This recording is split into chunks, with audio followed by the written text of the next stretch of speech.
Quick, which two things are more alike? A king and a queen, or a king and a pizza?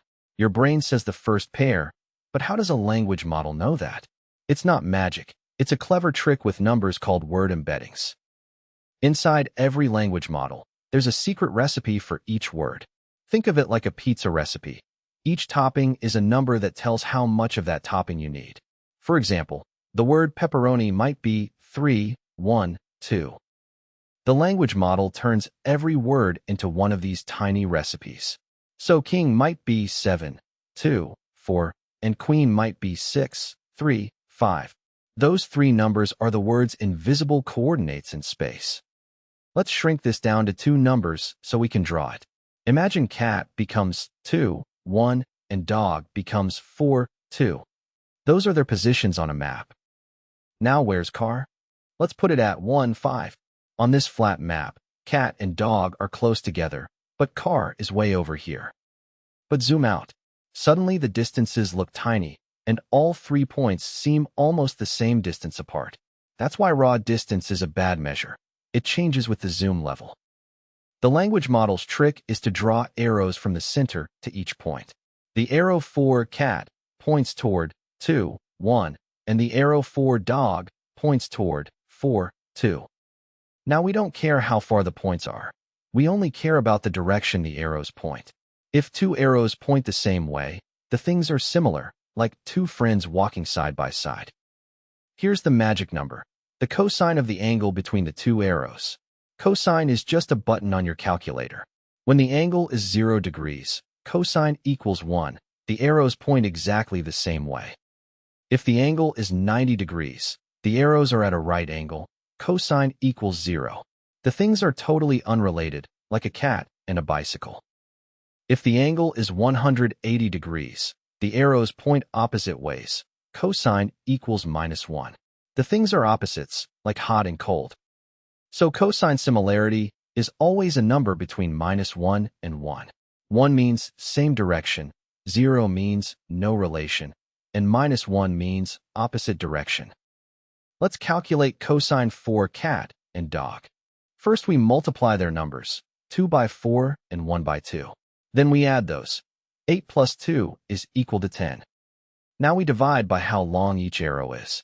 The arrow for cat has length 2.24 because 2 superscript 2 plus 1 superscript 2 equals 5 and square root 5 is almost equal to 2.24. The arrow for dog is 4.47 because 4 superscript 2 plus 2 superscript 2 equals 20 and square root 20 is almost equal to 4.47. Finally, we divide the dot product by the product of lengths. 10 divided by open parenthesis 2.24 times 4.47 close parenthesis almost equals 10 divided by 10 almost equals 0.98. That's the cosine similarity. 0.98 means cat and dog are very close in direction.